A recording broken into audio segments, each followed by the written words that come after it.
Hello guys, welcome to my channel. In previous video we have learned about notes and intro of this chapter. In this video we have to learn about summary of this chapter. Let's start our chapter. Introduction. Have you ever wondered about the things that you use in your daily life? क्या आप कभी सोचे हैं उस चीज़ों के बारे में जो आप प्रतिदिन अपने जीवन में इस्तेमाल करते हैं? Where do the things come from? वो सब चीज़ कहाँ से आते हैं? Anything that is found in nature and has some value और use for humans is called a resource. सभी चीज़ जो नेचर में या प्राकृतिक में पाया जाता है और वो ह्यूमन्स का कोई यूज़ आता है उसे हम लोग रिसोर्स कहते हैं. रिसोर्स मतलब स्रोत कहते हैं. Whatever we use becomes a resource only when its properties are recognised. जो चीज़ हम लोग यूज करते हैं वो सभी चीज़ एक रिसोर्स है, चाहे हम उसे पाए या नहीं पाए. Some resource also become economically values with time. कुछ रिसोर्स टाइम से भी जुड़े रहते हैं. Thus time and technology are the two important factors that are responsible for changing things. इसीलिए टाइम और टेक्नोलॉजी दो महत्वपूर्ण फैक्टर्स है चेंजिंग थिंग्स के लिए. Many of the available resources are being overused, which may lead to their exhaustion. Let us find out more about this chapter. बहुत सारे available resource है जो बहुत ज़्यादा मात्रा में यूज हुए हैं. अब इसके आगे की जानकारी हम लोग इसी चैप्टर में लेते हैं. Types of resource. कितने प्रकार के रिसोर्स होते हैं? Resource can be of three broad types: natural, human and human made. Resource तीन प्रकार के होते हैं: नेचुरल रिसोर्स प्राकृतिक रिसोर्स, ह्यूमन मेड रिसोर्स मनुष्य द्वारा बनाया गया रिसोर्स, ह्यूमन रिसोर्स मनुष्य का resource. The pattern of resource utilization help us to make the right choices in resource development. जो पैटर्न होता है रिसोर्स का यूटिलाइजेशन का वो हमें मदद करता है राइट चॉइस, सही चॉइस लेने में रिसोर्स के डेवलपमेंट में. To care wealth and sustain further development. To create मतलब कुछ अच्छा वेल्थ बनाने में और अच्छा डेवलपमेंट और ज़्यादा डेवलपमेंट बनाने में मदद करता है. अब आती है बारी नेचुरल रिसोर्स की. Natural resource are those resource that occur naturally and support life. Natural resource वैसा रिसोर्स है जो नेचुरली ऑकर होता है, बनता है और मनुष्य के जीवन को भी सपोर्ट करता है.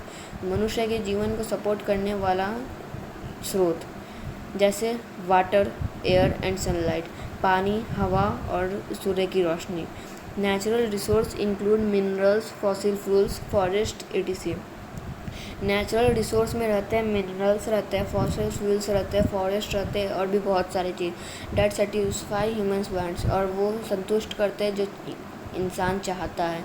We need water for our daily activities. हमें पानी चाहिए सभी काम करने के लिए दिन के. Besides plants and factories also need water. हमारे अलावा प्लांट्स, पेड़ पौधे और फैक्ट्रीज को भी पानी की ज़रूरत है. Water is a natural resource. Water एक प्राकृतिक स्रोत है. Similarly when we extract minerals from the rock. उसी तरह जैसे हम लोग मिनरल्स लेते हैं रॉक से, जैसे हो गया आयरन ओर या कोयल, दे बिकम ए रिसोर्स. वो भी एक रिसोर्स है.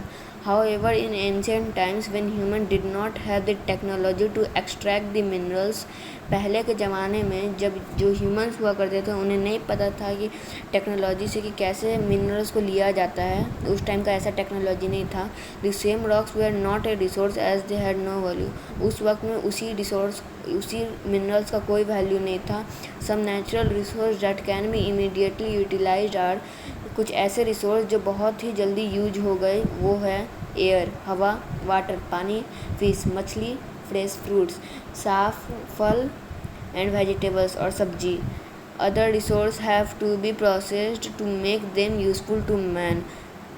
और रिसोर्स को बहुत ही जल्दी भरना चाहिए क्योंकि मनुष्य के लिए मददगार हो. The iron or copper required for various industries in obtaining by smelting their ores, even the fuel we use to run our vehicles. Copper और आयरन को भी चाहिए. इंडस्ट्री में भी वो यूज होता है उसका महक लाने के लिए, स्मेल्ट करने के लिए. Even the fuel we use to run our vehicle. और वो हम लोग का व्हीकल्स को रन करने के लिए भी फ्यूल का ज़रूरत पड़ता है. और the gas we require to cook food. और जो गैस हम लोग को भोजन पकाने में इस्तेमाल होता है. Has to be processed before it can be used. उसको यूज करना आना चाहिए बिफोर उसको पब्लिश होने में, ज़्यादा पब्लिश होने में। Then only this resource acquire value and fulfil our days. उसके बाद ही ये सब रिसोर्स फुलफिल करेंगे हमारे नीड्स को भरेंगे। रिसोर्स कैन ऑल्सो भी classified on the basis. Resource इन 5 बेसिस पे क्लासीफाई हो सकते हैं। उनका ऑरिजिन, देयर ऑरिजिन, उनका स्टेज ऑफ डेवलपमेंट, किस स्टेज में वो डेवलप करते हैं, their stage of development, their renewability, their distribution, उनका बंटवाना, देयर अवेलेबिलिटी, उनका जिस तरफ वो प्रेजेंट हो। Now let's run on the basis of their origin. There are 2 types of resource in basis of their origin, biotic and abiotic. Biotic means जैविक resource और abiotic means अजैविक resource, जैविक स्रोत और अजैविक स्रोत। On the basis of their origin, natural resource can be classified into biotic and abiotic resource. उनके origin पे, जैसा कि मैंने आपको बताया, उनके origin पर natural resource 2 प्रकार से बांटा जाता है, जैविक और अजैविक। वो दोनों ही एक स्रोत होते हैं। Biotic resource are all biological और living things such as plants, animals, insect, etc.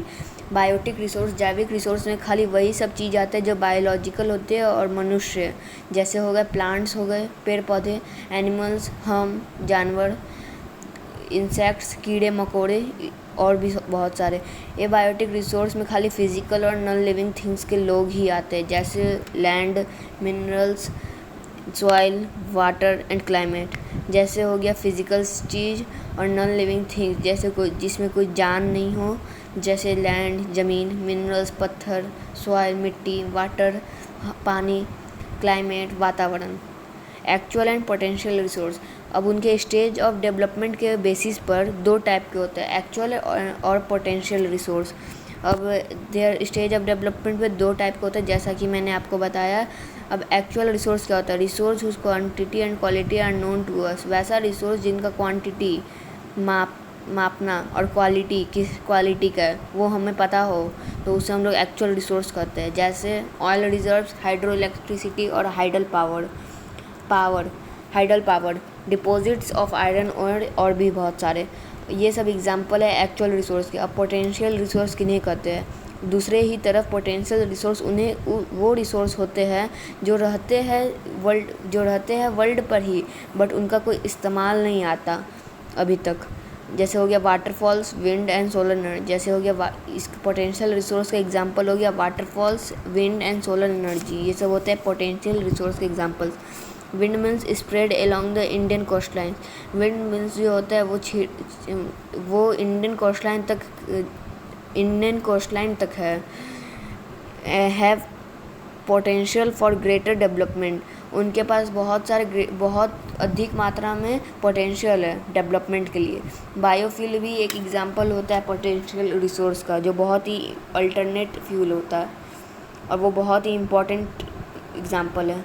Renewable and non renewable resource, ये 2 बेसिस रिन्यूएबिलिटी के बेस पे रहते हैं।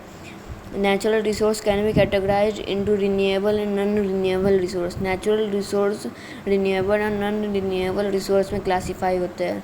Soil, water and forest that can be renewed और replaced quickly are called renewable resource. Soil, water और forest जो कि तुरंत रिन्यूड हो जाते हैं, उसे हम लोग रिन्यूएबल रिसोर्स कहते हैं। और दूसरे ही तरफ ऐसे रिसोर्स जैसे आयरन, ऑयल, गोल्ड, पेट्रोलियम, कोयल, etc. वो जल्दी रिन्यूएड नहीं होते, इसलिए उन्हें नॉन रिन्यूएबल रिसोर्स कहते हैं। ये नॉन रिन्यूएबल रिसोर्स बहुत मिलियंस ईयर्स भी ले सकते हैं। Now come to the next page. Now based on their availability, continuous resource. Natural resource can be continuous. Natural resource continuous भी हो सकता है, जैसे जो हमेशा अवेलेबल रहे और कोई भी मनुष्य पे भरोसा ना रखे। इसका एग्जांपल है सोलर एनर्जी और tidal energy. Solar energy means sun का एनर्जी, सन का लाइट, और टाइडल एनर्जी मीन्स सूर्य का लाइट। ये दोनों एग्जांपल है कंटिन्यूस रिसोर्स का। यूबिक्विटस एंड लोकलाइज्ड रिसोर्स, ये दोनों रिसोर्स उसके आपके डिस्ट्रीब्यूशन में वो बेसिस रहते हैं। दे कैन बी यूबिक्यूटस और लोकलाइज्ड। वो दो प्रकार के हो सकते हैं, यूबिक्यूटस और localized. Resource like the air we breathe, water we drink and sunlight that are found everywhere. जो हवा हम ब्रेथ करते हैं, वाटर जो हम लोग पीते हैं, सनलाइट जो सभी जगह मौजूद रहता है, वो सब यूबिक्यूटस कहते हैं। लेकिन ऐसे रिसोर्स जो खाली जाने प्लेस पर रहते हैं, उसे हम लोकलाइज्ड रिसोर्स कहते हैं। जैसे हो गया कॉपर, आयरन और etc. Distribution of natural resource. While natural resources are available widely, they are not available everywhere. Some resources might be abundantly available in certain parts of the world and not in other parts because of uneven distribution of natural resources. Reasons being the different landforms and climatic conditions the world over. Natural resource के वक्त, जब natural resource बहुत ही कई मात्रा में पाया जाता है, तो ये रिसोर्स सब जगह नहीं पाया जाता। कुछ रिसोर्स ऐसे भी होते हैं जो सर्टेन पार्ट्स, वर्ल्ड के कुछ ही पार्ट्स में पाए जाते हैं और अदर पार्ट्स में नहीं पाए जाते, क्योंकि उस जगह नेचुरल रिसोर्स का डिस्ट्रीब्यूशन नहीं रहता है। Reasons being the different landforms and climatic condition the world over. Reasons जो अलग अलग लैंडफॉर्म्स और क्लाइमेटिक कंडीशन को पूरे वर्ल्ड में बांटते हैं, उसे हम लोग कहते हैं distribution of natural resource. Also the number of people living in an area and the dependence of the natural resource vary. और कुछ लोग जो इस एरिया में रहते हैं और वो डिपेंड करते हैं नेचुरल रिसोर्स पे बहुत ज़्यादा मात्रा में, उसे हम लोग डिस्ट्रीब्यूशन ऑफ नेचुरल रिसोर्स कहते हैं। Moreover technology and money are required to convert naturally occurring raw materials into resource and then human made resource. The naturals also change over time. ये सब जो रिसोर्स है वो टाइम टू टाइम पीरियड पे change भी होते रहता है। Human resource constitute human beings themselves. Human resource constitute करते हैं ह्यूमन बींग्स को खुद से। Human resource are considered to be most important resource because no gift of nature can be develop and utilized as a resource.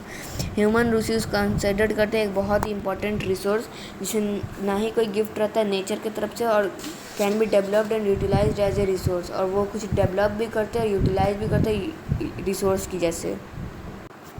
When we talk of the human resource, जब हम human resource की बात करते हैं, it must be assessed both in the terms of quality और quantity. उसमें पता होना चाहिए कि ह्यूमन रिसोर्स का क्वालिटी और क्वांटिटी कितना है। Not only must there be enough humans to explore the natural resource, वहाँ पर कुछ ज़्यादा ह्यूमंस नहीं रहेंगे नेचुरल रिसोर्स को एक्सप्लोर करने में। They must also have the techniques to utilize them in the best possible manner. उनके पास ऐसा कोई टेक्निक होगा जो उससे कम ह्यूमंस में वो पॉसिबल कर सके मैनर को। एलॉन्ग विद एजुकेशनल एक्सपर्टाइज के साथ a healthy human population base is also instrumental in the economic and social development of region. Educational expertise और हेल्दी ह्यूमन पॉपुलेशन भी ज़रूरी है कि कुछ भी ह्यूमन रिसोर्स बनाने के लिए। Now come to the next part, case study. Carbon footprint occasionally signifies the imprint of your work on the sand of soil. Footprint जो रहते हैं सिग्निफाई करते हैं, इम्प्रिंट करते हैं आपका वर्क जो आप सैंड पर चलते हैं या सॉइल पर। Similarly carbon footprint is the imprint of our activities on the planet earth. वैसे ही अगर आप प्लानट अर्थ पे चलेंगे तो कुछ इसी प्रकार का जो फिगर में दिया गया वैसा ही छाप आएगा। It serves as a yardstick for measuring the impact of human activities. ये कुछ मेजरिंग यार्ड स्टिक रहता है जो मेजरिंग में काम आता है ह्यूमन के एक्टिविटीज़ को जो वो इन्वायरमेंट में करते हैं। Particularly climate change. You may have heard of global warming. आप अवश्य ग्लोबल वार्मिंग के बारे में सुने होंगे। वो एक टर्म है जो न्यूज़पेपर और टेलीविज़न में यूज़ किया जाता है। Now come to the point. A natural resource becomes a worthwhile resource only when humans have a use for it. एक नेचुरल रिसोर्स तभी काम का रिसोर्स आता है जब कोई भी ह्यूमन उसे यूज करे। जैसे mineral oil become a useful resource only when it extracted and converted to the petroleum jelly और टर्पनेट ऑयल। जैसे मिनरल ऑयल वो बहुत ही यूजफुल रिसोर्स है क्योंकि वो जो है वो वर्थवाइल रिसोर्स ह्यूमन उसको यूज़ करना सीख चुके हैं। It is extracted and converted to petroleum jelly. अब ये कन्वर्ट हो रहा है वो निकला है और कन्वर्ट हुआ है पेट्रोलियम जेली में, जिसे हम लोग टूरपेंटिन ऑयल भी कहते हैं। When the quality of education, skills and expertise go up and human beings are able to create more resource, जब पढ़ाई का क्वालिटी, स्किल्स और एक्सपर्टाइज ऊपर जाता है तो ह्यूमन और भी ज़्यादा रिसोर्स को क्रिएट करने के काबिल रह जाते हैं। This phenomena is known as human resource development. इसी फिनोमिना को हम लोग कहते हैं human resource development. The development of technology, that is practical application of science to commerce and industry, has enabled some countries to develop on a massive scale. Technology का development जैसे practical application science का to commerce and industry, और two दो subject होते हैं commerce और industry, has enabled some countries, कुछ countries में ये इनेबल है to develop on a massive scale. Now so student, we meet in next part of video. I hope you all are understand well, so please like, share and subscribe my channel. Thanks for watching.